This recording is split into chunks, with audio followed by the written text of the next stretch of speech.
Waiting on Roger Stone to come in the green room. So as soon as he does, we'll bring him in. But let's talk about a few things. There's Roger. Just walked in. So I'll bring him on now. Looks like he's ready. Let me make sure we have microphone. Yes. We're good, Roger. I can hear you. Good. Excellent.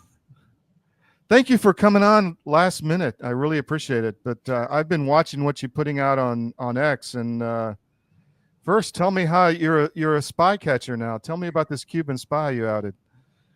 Well, it's interesting because she's seeking asylum, but Mm-hmm. I think we make the overwhelming case that she's Cuban intelligence and she's running a Cuban intelligence op in the United States.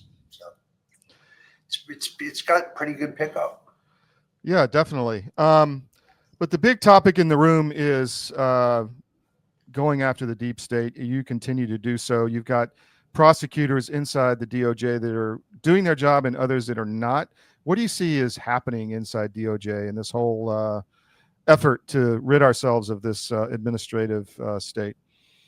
Well, I remain optimistic. First of Mm-hmm. all, I think none of this, of course, would be possible without the meticulous declassification of all the crucial documents by Tulsi Gabbard. Mm-hmm. So now it's no longer, conjecture or investigative journalism or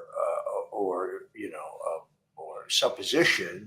Just is no question whatsoever that Barack Obama and his inner circle uh, made a willful effort, I would say a seditious conspiracy to undo the results of the 2016 election. Mm-hmm. And there's more than sufficient evidence to charge these people, not just with lying to Congress, which Comey has now been charged with in an unfortunate jurisdiction. I learned the hard way in Washington, D.C., that if you're in one of these jurisdictions, which sadly are most federal jurisdictions, the Constitution, the law, the rules, the facts, none of these things matter. They, Yeah. they don't matter. You get in front of a Biden or an Obama appointed judge, they're overtly critical. I'll give you a perfect example. In my case, the judge specifically prohibited me from arguing that I had been selectively prosecuted or that the motive of my prosecution was political, which is absurd. The judge also ruled that if a juror had served in the Biden administration, pardon me, in the Obama administration or in the Obama campaign, that was not a reason to dismiss them as a juror. And you had these radical leftists saying during jury selection, "Oh, sure, I can be objective. These Yeah. people hated my guts," Yeah. and Yeah. I could see in their eyes they wouldn't look at you. So I would stare into them. I'd give them what we call the Sicilian death stare, Yeah. and that they would never look back at you because their minds were made up. It's interesting. I also have an affidavit signed affidavit, sworn affidavit from one of the jurors that the judge visited the jury room during deliberations. Hmm. That's both illegal and unconstitutional. She should be Wow. removed for that, but of course she won't be. It's a broken system, and the key here is, in my opinion, that this seditious conspiracy that begins in 2017 in the Oval Office continues through the entire Russian collusion hoax, the Mueller investigation, which has no legal predicate, no probable cause, the illegal FISA warrants. Once again, the rationale for them is completely fabricated. The Steele dossier. Comey lies about that. He says, no, we have a rich mosaic of evidence of Russian collusion with the Trump campaign, when in fact he has none whatsoever. Yet another one of his lies before Congress. And then continues through the two impeachments. We now know the second impeachment wasn't really offensive, it was defensive. We had to cover up the crimes of Joe Biden and his family in Ukraine. Mm-hmm. And then continues through the 2020 elections.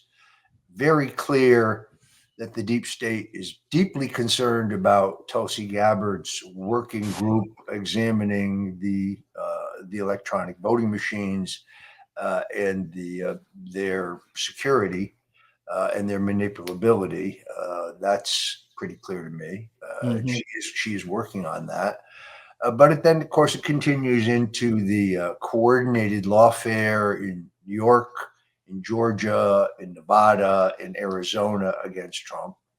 And it culminates in the raid on Mar-a-Lago, which is a good thing, which means these indictments against Brennan, Comey, Clapper, Rice, Weissman, Mueller, McCabe, and so on, these indictments can be brought in the Southern District of Florida. And this trial can take place in Fort Pierce, Florida, where it's strange. You'll actually get an honest judge and you'll get a more balanced jury. And since the evidence against these criminals is overwhelming, I think they'll get convicted. Wow, that would be a good thing. Um, Concerning the judicial fraud in DC, we have a case that's been sitting there for almost 3 years. They're not even putting it on the docket, which is amazing with RFK. Well, initially, but now it's another law firm. But how do you tackle the judicial corruption in DC? I mean, if the federal government takes it over, do they have any say? And like, or is that all DOJ, or how does that work? Do you know? I'm not a lawyer, so it's hard Yeah. for me to say. I don't know that the district. I don't know why the district has a prosecutor, for example. There's a U.S. attorney for the District of Columbia. I'm not sure why we even need that. This is really very simple. Look, I have studied the Constitution. There's no place in the Constitution where it says the judicial branch is above the legislative branch. It does Yeah. not say that. So Yeah. we Yeah. need to begin impeaching federal judges. We need to impeach them. Hmm. We need to hold hearings. We need to subpoena them. And when they don't show up to testify, they need to be charged, just like every other citizen. Because, as Letitia James famously said, no one is above the law. Yeah. So you have to hope that you get an increase in the Republican margin in the House. And then it's time. I'll give you a perfect example. Judge Amy Berman Jackson, she's violating the constitutional rights of many of the people before her. She needs to be brought up to Congress to explain that. And frankly, articles of impeachment have already been drafted. Several members of Congress, I think, will put them forward. I just use her as an example. But Judge Sullivan, who sat on the Flynn case, he's not. So no one's above the law, including Judge Sullivan. So when he acts unconstitutionally, so, Yeah. for example, when he appointed a special counsel in the Flynn case after the Justice Department themselves moved to dismiss the case against Flynn and Sullivan refused, he should have been impeached right then and there. And then, by the way, you send the sergeant at arms to go get him and bring him up if he refuses. The legislative branch is not below the judicial branch, and these people are not kings, just judges.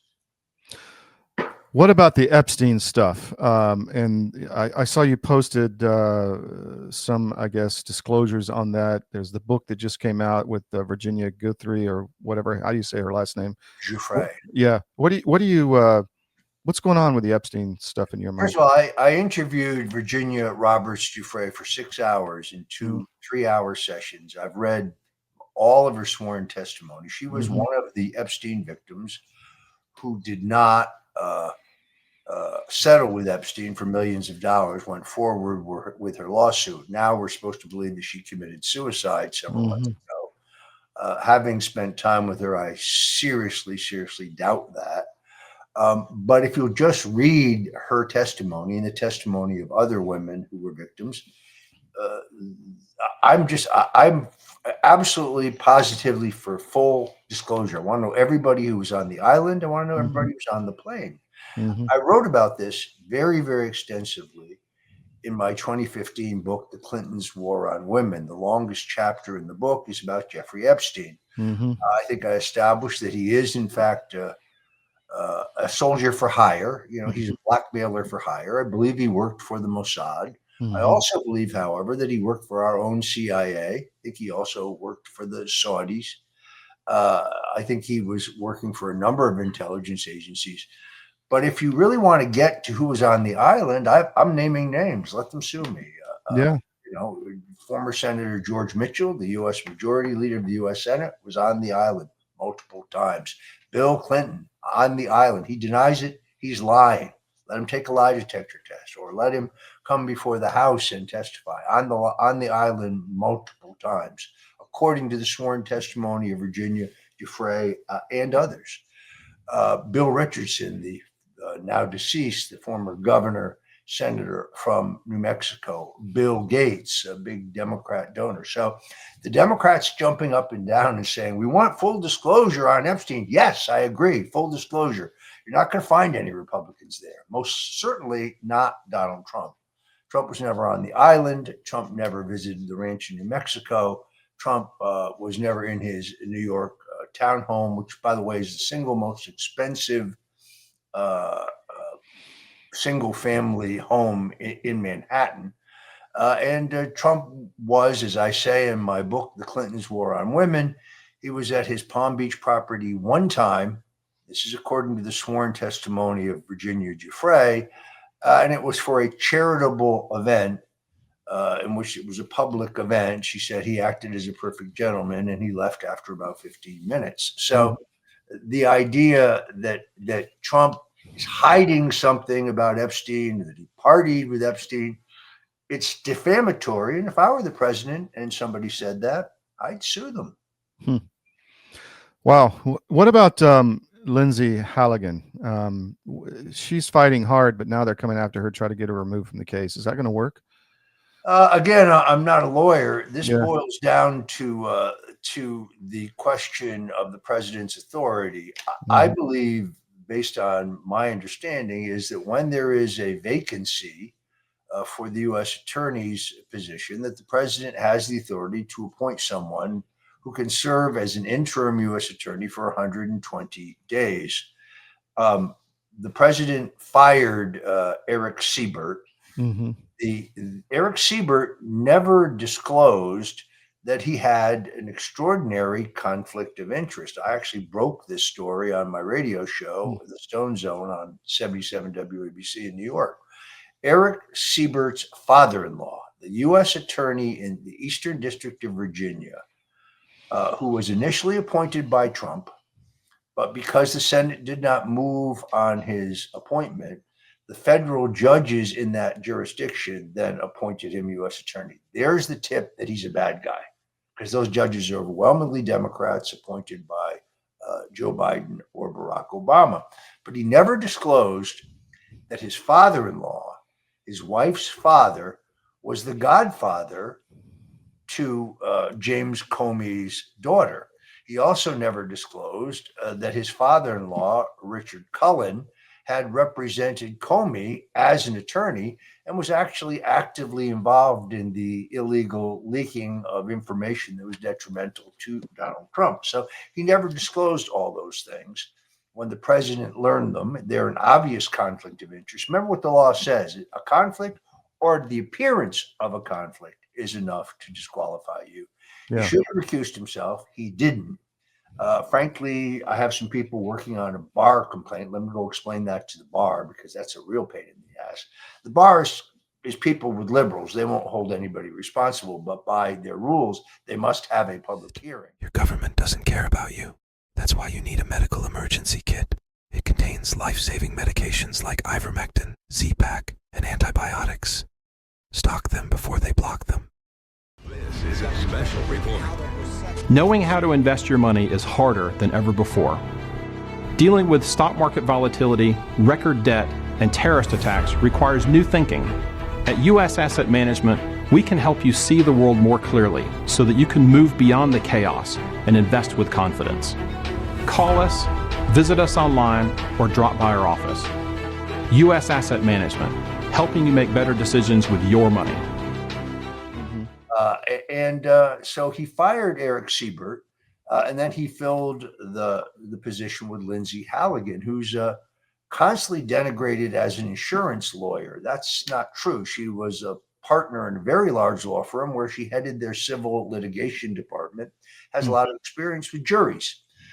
So now Comey, who can't deal with the substance of the charges because he's epically guilty. He lied under oath multiple times. his testimony is contradicted by his own Confederates, Andrew McCabe and this other character, Richmond, who leaked at his direction. So he lied about that. It's not the least of which he lied about. So he's trying to end the prosecution by questioning the authority of Lindsay Halligan. Here's the problem. I would not be shocked to see the trial court judge, who's a radical activist judge appointed by Biden, rule incorrectly on that. Then you would have to appeal it to the Court of Appeals in the Eastern District, all liberals. They'll rule wrong on it. Yeah. And then you'll end up before the U.S. Supreme Court, where I think you'll get a proper ruling. We've seen this over and over again.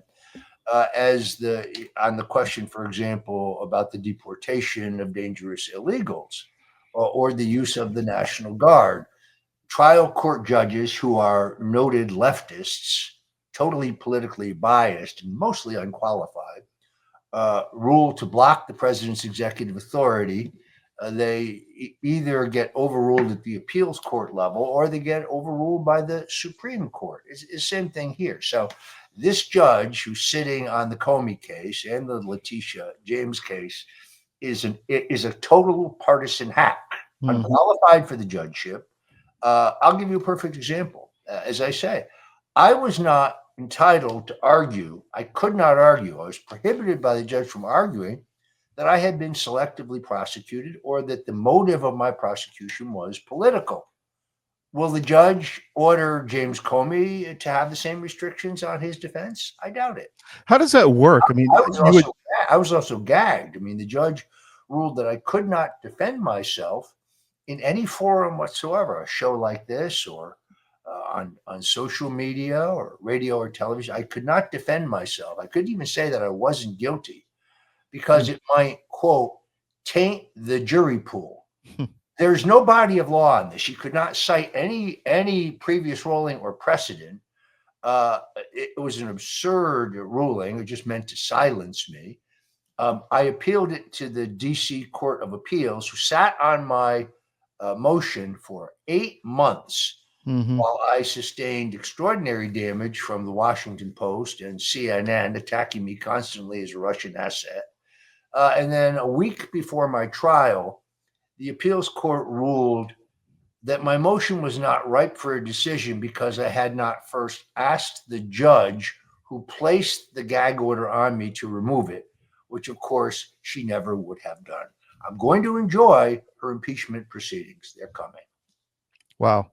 That needs to happen. That needs to happen. Wow. That's you would think that would be removal evidence right there. I mean, how can judges restrict a defendant's defense? I mean, well, this is the same. I mean, in my case, I was not allowed any defense. So, for example, the underlying premise of the charges against me was that the DNC had been hacked by the Russians on an online hack.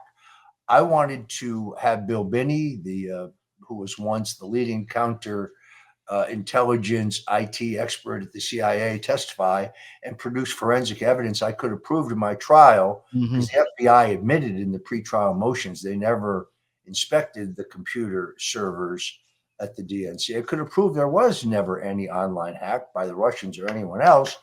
And then, as you know, the FBI, having admitted that they never examined the computer servers of the DNC relied entirely on a report from a company called CrowdStrike. The judge would not allow my defense attorneys to have that report. Mark Elias showed up in the courtroom and argued that it was proprietary information of the DNC. But we do know that the head of CrowdStrike's, a man named Sean Henry, who conveniently was a former deputy to Robert Mueller when he was the FBI director, testified under oath before the House Intelligence Committee that, in fact, his report had no proof whatsoever that the Russians hacked the DNC. That's why the judge didn't want me to have it. And then lastly, my lawyers asked for Robert Mueller's final unredacted report. So under the Constitution, a person who's charged is entitled to see all of the evidence against them. She refused. She said that she would review the report and give my attorneys the sections about it that were irrelevant to me, which is interesting Hmm. because she didn't turn over page 178, which said definitively that Mueller had found no evidence of Russian collusion, WikiLeaks collaboration, or any other crime on my part. And even if he had found that I was in touch with WikiLeaks, which he didn't, it wouldn't have been illegal under the First Amendment. But how could she have forgotten to give me that section of it? Because it completely undercut the government's case. In my case, Judge Amy Berman Jackson functioned as just another member of the prosecution. Yeah, totally. Wow. That has to be dealt with. Judicial corruption is killing us. You mentioned Tulsi Gabbard, and there's been a lot of, I guess, talk about how the CIA and other intelligence agencies have maybe been lying to the president, and Tulsi has been bringing that to the president's attention, and hence that may have changed his mind on Ukraine. Do you have any insight on that? I do think that she's among his very best appointments. Mhm.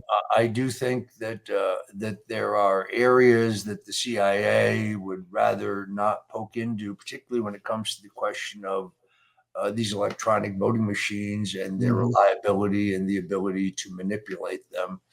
Because I suspect that our own CIA has been using them to manipulate foreign elections for Mhm. some time. Mhm. Uh, I think, for example, that if you compare CIA Director John Radcliffe's report on John Brennan to the House Intelligence Committee report, you get a much, much, much deeper dive.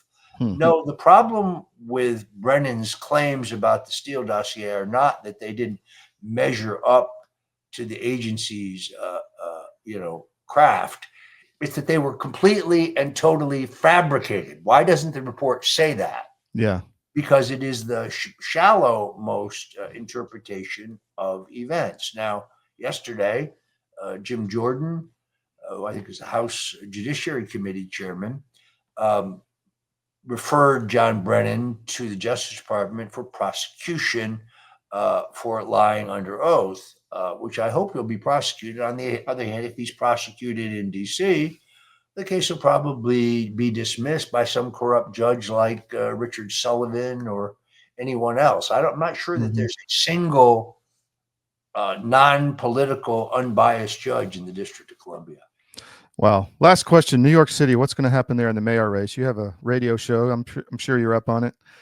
Zoran Mamdani is going to be easily elected mayor, even if Curtis Sliwa, who is the Republican candidate who I am supporting, withdrew.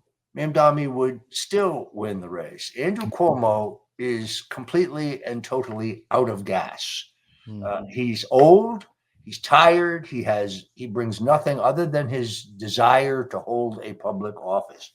He can't campaign. He doesn't campaign because he's afraid of that viral moment in which somebody says to him, "Hey, you, my grandfather died in a nursing home because you put those COVID patients into it." He's Yeah. definitely afraid of that. Or some woman say, "Hey, why did you grab that woman's ass? You're a sexual harasser." He's like Joe Biden. He's campaigning from his basement. He can't appear in public. He was destroyed in the debate, just destroyed. He has no ideas. He has no energy. He's running for office because he has to have a public office. He has no plan for New York. And this idea that Curtis Sliwa, who won the Republican primary, who's running with a full slate of candidates for the city council and for civil court judgeships, that he should drop out. No, Andrew Cuomo is the one who should drop out. Now, in all honesty, if you look at the polling in any depth, I don't think it matters. If Sliwa withdrew tomorrow, Mamdani would still beat Andrew Cuomo. Or if Andrew Cuomo withdrew tomorrow, my guess is Mamdani would probably beat Sliwa. Mhm. Remember, Andrew Cuomo is the man who said, if you believe in the Second Amendment, if you believe in the right to life, you need to leave New York State. There is no room for you here. You cannot live here. So now you turn around and say, oh, Republicans should vote for him? Why? Why should they vote for him? He's completely out of gas. And he was doing all those things to kowtow to the progressive wing of the Democrat Party, which hates him almost as much as conservatives do. Wow. Roger, tell us where people can find you, listen to you, get your stuff. It's all on fire, usually on X. Sure.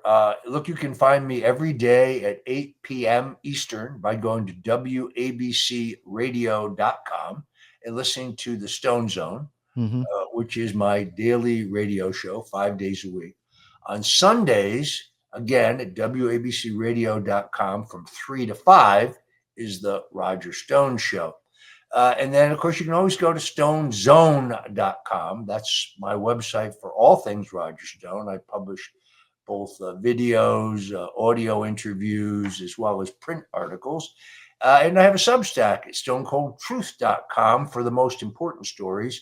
That's where my story exposing a Russian communist spy was published this morning and has gotten quite a bit of attention. So I invite you to go to all those places. And as always, it's great to be with you. Roger, thank you so much for your time. Really appreciate it last minute. Take care. Happy to be here. All right. Bye.